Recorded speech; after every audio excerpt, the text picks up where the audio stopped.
నమస్కారం. సుమన్ టీవీకి స్వాగతం. అక్టోబర్ మాసం ద్వాదశ రాశుల వరకు జాతకరీత్యా ఏ రకంగా ఉండబోతుంది, నవగ్రహాల సంచారం ద్వాదశ రాశుల్లోని ఏ రకంగా జరుగుతుంది, దానివల్ల ఎలాంటి ఫలితాలు ఉంటాయి, అలాగే ఎటువంటి పరిహారాలను పాటించుకోవాలి, ఈ అంశాలను తెలియజేసేందుకు మనతో పాటు ఉన్నారు ప్రముఖ జ్యోతిష్య శాస్త్ర పండితులు, జ్యోతిష్య రత్న, జ్యోతిష్య చక్ర వైభవ నిపుణ డాక్టర్ రాళ్లపల్లి రవికుమార్ గారు. గురుగారు నమస్కారం. నమస్కారం. గురుగారు, మొదటగా ద్వాదశ రాశుల్లో నవగ్రహాల సంచారం ఎలా ఉందో తెలియజేస్తారా? శరదిందు సమాకారే పరబ్రహ్మ స్వరూపిణి వాసరాపీఠ నిలయే సరస్వతి నమస్తుతే. సుమన్ టీవీ ప్రేక్షకులకు నమస్కారం. ముందుగా ఈ అక్టోబర్ నెలలో ద్వాదశ రాశుల్లో నవగ్రహాలు ఎక్కడెక్కడ ఉన్నాయో ఇప్పుడు మనం తెలుసుకుందాం. ముందుగా రవి వచ్చి మనకి తులారాశిలో ఉన్నారు, అలాగే కుజుడు మనకి మిథున రాశిలో ఉన్నారు, అలాగే గురువు మనకి వృషభ రాశిలో ఉన్నారు, శని మనకి స్వస్థానమైన కుంభరాశిలో ఉన్నారు, అలాగే బుధుడు వచ్చి మనకి తులారాశిలో ఉన్నారు, అలాగే కేతు మనకి కన్యారాశిలో ఉన్నారు, అలాగే శుక్రుడు వచ్చేసి మనకి వృశ్చిక రాశిలో ఉన్నారు.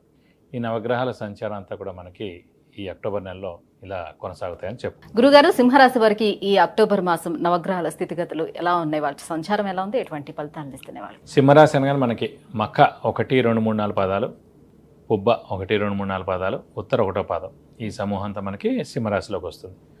సాధారణంగా ఇందాక చెప్పినట్టు రాశ్యాధిపతి సూర్యుడయ్యాడు. హార్డ్ వర్క్ కోసం చూసినప్పుడు రాశ్యాధిపతి అయిన రవి అక్టోబర్ 15 నవంబర్ 15 నీచిలో ఉంటాడు. సో అక్టోబర్ 15 నవంబర్ 15 రవి నీచిలో ఉంటాడు కాబట్టి హార్డ్ వర్క్ అనేది కొంచెం తక్కువగా చేస్తాం. ప్రతి నెల చేస్తూ ఉంటాం, కొన్నిసార్లు బద్దగించడం అనేది జరుగుతాయి. చూడండి, అలాంటప్పుడే అన్నమాట కొన్ని గ్రహాలు బాగాలేకపోవడం అలానే మనం అలా బద్దగించే టైంలో మంచి మంచి అవకాశాలన్నీ చేజారిపోతుంటాయి. సో కరెక్ట్ ఎన్ని రోజులు మనం పని చేస్తున్నామని చూడండి, ఒక 10 రోజులు 15 రోజులు ఏడాది మొత్తంలో మన బాస్ మనల్ని తిట్టడం, ఇదేంటి సరిగ్గా పెర్ఫామ్ చేయట్లేదనో, లేకపోతే ఇదేంటి ఫైల్ డిలే అయిందనో, ఆ స్టేట్మెంట్ ఎందుకు ఎంత లేట్ అయిందనో ఏదో ఒకటి అంటుంటాడు. ఆ టైమే ఇదనమాట. సో మనం అలా గుర్తించుకోవాలి. సో మనం చెక్ చేసుకోవచ్చు.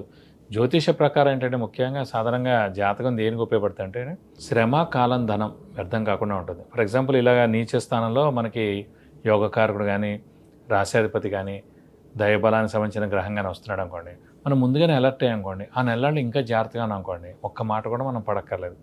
పడినా ఏదో చిన్న దాంతో వెళ్ళిపోతుంది. అందుగురించి మనం అలర్ట్గా ఉండాలి. స్పోర్ట్స్ బైక్ ఉందండి, అది మినిమం 100, 120, 150 వెళ్తుంది, దాన్ని ఖచ్చితంగా హెల్మెట్ పెట్టుకోవాలి. స్పీడ్ ని తగ్గించుకోవాలి, ప్రికాషన్స్ తీసుకోవాలి అలా మాట. సో అలాగే పెద్దదిగా జరగాల్సింది కాస్త చిన్నదాంతోనే పోతుంది. సో అలా ఏంటంటే మనం ముందుగా తెలుసుకోవడం ద్వారా శ్రమ, మనం ఇంత కష్టపడ్డ శ్రమ వేస్ట్ అవ్వకూడదు. కాలం ఎంతో సమయం మనం దాని మీద పెట్టేస్తాం, చదువు నిమిత్తం కానీ ఉద్యోగ నిమిత్తం కానీ ఆ వ్యాపారం కానీ, ఆ వ్యాపారం కలిసి రాదు.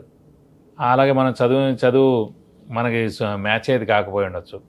సో కాలం వేస్ట్ అవ్వకూడదు. అలాగే ధనం, సో మనం సంపాదించాల్సిన ధనం ఎక్కడైతే మనకి సక్సెస్ ఉందో ఆ వేలో వెళ్తే కనుక మంచిది. సో ఈ మూడు కూడా శ్రమ, కాలం, ధనం అనేది వ్యర్థం కాకుండా ఉండడానికే జ్యోతిష్యం బాగా సహకరిస్తుంది. అలాగే ఏదైనా గుర్తుపెట్టుకోండి, ఒక శ్లోకం బాగా చెప్పగలుగుతున్నారు అందరూ 10 సార్లు బైహార్ట్ చేసి చెప్తారు, మీరు 500 సార్లు చేశారు, మీకన్నా ఎవడు ఉండడు. గుర్తుపెట్టుకోండి. బాలసుబ్రహ్మణ్యం గారు పాట అంత బాగా పాడారు, 50,000 పాటలు పాడారు, 50 ఏళ్ళు 40 ఏళ్ళు ఆయన పాడుతూనే ఉన్నారు. అదనమాట. కాబట్టి మీ ఎక్స్పీరియన్స్ ద్వారానే వస్తుంది. 1000 సార్లు ఒక స్టెప్ మీరు డ్యాన్స్ చేశారు, ఇంకెవరు ఉండరు ఇండియాలో మీలా చేసేవారు, కానీ 1000 సార్లు చేసేంత తపన మీలో ఉండాలి. అలాగే పాట అయినా ఏదైనా గుర్తుపెట్టుకోండి. సో అదే నేను కాబట్టి అది హార్డ్ వర్క్, అదృష్టం, దైవబలం 3 చాలా ఇంపార్టెంట్. సో ప్రస్తుతం మటుకు సింహరాశి వారికి గురుబలం బాగుంది. ఒక్క శని మటుకు ప్రస్తుతం 7వ స్థానంలో ఉంది. 7వ స్థానం అంటే మనకి ఇమీడియట్ బాస్ కానీ వైఫ్ కానీ, అంటే వైఫ్ అయితేనే భర్త కానీ, భాగస్వామి వ్యాపారాలు, అలాగే భాగస్వామి వ్యాపారాలు అంటే బిజినెస్ ఉంటేనే పార్ట్నర్షిప్. సో శని సప్తమంలో ఉంటే జాతకరీత్యా మన సప్తమంలో లగ్నం నుంచి సప్తమంలో అనుకుంటే ఖచ్చితంగా సెకండ్ మ్యారేజ్ కానీ డైవర్స్ కానీ ఉంటుంది. జాతకంలోనే లగ్నం నుంచి 7th హౌస్లో శని ఉంటే కనుక, అంటే మిగతా కూడా చూడాలి, కానీ ఉందంటే అసలు maximum 50 to 70% divorce or second marriage ఉంటుంది. సో ప్రస్తుతం మన రాశి నుంచే 7th హౌస్లో శని ఉన్నాడు కాబట్టి ఖచ్చితంగా భార్యాభర్తల మధ్యన అన్యోన్యత లోపించడం, చిన్న తగాదాలు రావడం, అలాగే బిజినెస్ పార్ట్నర్స్లో కూడా తగాదాలు వచ్చేందుకు అవకాశాలు ఎక్కువగా ఉన్నాయి. గురుగారు, మరి వీళ్ళకి ఆర్థికంగా ఎలా ఉండే అవకాశం ఉంది? ఆర్థికంగా అంటే ముఖ్యంగా శని మిశ్రమంగా ఉన్న సప్తమంలో ఉన్న స్వస్థానం అయినందుకు పర్వాలేదు, కానీ ముఖ్యంగా గురువు మనకి 10వ స్థానంలో చాలా బాగున్నాడు కాబట్టి ఖచ్చితంగా ఆర్థికంగా చాలా బాగుంటుంది. అలాగే అదృష్టకారకుడు, యోగకారకుడు, లక్ ఫేవర్ చేసే గ్రహమైన సింహరాశికి కుజుడయ్యి లాభస్థానంలో అతను కూడా ఉన్నాడు కాబట్టి లాభాన్ని చేకూరుస్తాడు. సో ఆర్థికంగా బాగానే ఉంటుందని చెప్పుకోవాలి. అంటే దశమ స్థానంలో గురువు ఉన్నప్పటికీ కూడా సప్తమ స్థానంలో శని ఉన్నాడు కాబట్టి వివాహ ప్రయత్నాలు ఫలించే అవకాశం ఎంతవరకు ఉంటుంది? గురువు దశమంలో ఉన్నాడు కాబట్టి ఖచ్చితంగా వివాహం చేస్తాడండి. సో ఏం ప్రాబ్లం లేదు. ఖచ్చితంగా దైవబలం అనేది బాగా ఉంది కాబట్టి దైవబలం ఉన్నప్పుడు మనం అంటే భార్యాభర్తలు వివాహం అయిన తర్వాత భార్యాభర్తలు అన్యోన్యత ఎలా ఉంటుంది అనే భయం ఉంటుంది అంటే కదా ప్రస్తుతం సప్తమ మనకి స్థానంలో ఇది ఒక 6 నెలలే కదండి. ఇప్పుడు ఏప్రిల్ మే తర్వాత ఎలాగో ఆటోమేటిక్ బాగుంటుంది. సో పెళ్ళైన కొత్తలో ఎవరికైనా చాలా ఇబ్బందులు ఉంటాయి. మాట పట్టింపు ఉంటుంది. ఇద్దరు తెలుసుకోవాలి కాబట్టి కొంచెం గ్యాప్ టైం అవసరం కాబట్టి ఇప్పుడు వివాహం అయినా ఈ 6 నెలలు సరిపోతుంది.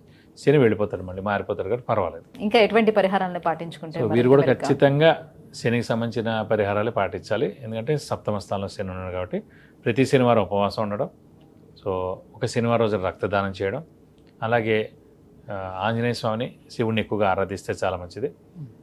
శనివారం రోజున ఆంజనేయ స్వామి గుడికి వెళ్ళి 40 ప్రదక్షిణాలు, వీలైతే సింధూర పూజ కానీ, తమలపాకుల పూజ కానీ, వడమాల సమర్పించడం కానీ చేస్తే మంచిది. అలాగే ప్రతిరోజు అంటే ప్రతి మంగళవారం ఆంజనేయ స్వామి అష్టోత్తరం చదివితే మంచిది. అలాగే శివుడికి సంబంధించిన సోమవారం రోజున 40 ప్రదక్షిణాలు చేస్తే మంచిది. అభిషేకం కానీ అర్చన కానీ కూడా చేస్తే చాలా మంచిది. ఇంకా బాగా ఉధృతంగా ఉందనిపిస్తున్నప్పుడు శనికి 19,000 సార్లు జపం చేయించి నల్ల నువ్వులు 200 గ్రాములు దానం ఇస్తే కనుక దోషం మొత్తం తొలగిపోతుంది. విద్య, ఉద్యోగం, వివాహం, విదేశీయానం, సంతానం, ఆరోగ్యం, ఐశ్వర్యం ఇలా వీటన్నిటి గురించి తెలుసుకోవాలంటే కింద స్క్రోల్ అవుతున్నటువంటి నెంబర్లకి కాల్ చేసి లేదంటే మెసేజ్ చేసి గురువుగారి అపాయింట్మెంట్ పొందవచ్చు. గురుగారు, సింహరాశి వారికి గోచార రీత్యా ఈ అక్టోబర్ మాసం ఎలా ఉండబోతుందనే విషయం తెలియజేసినందుకు ధన్యవాదాలు. నమస్కారం.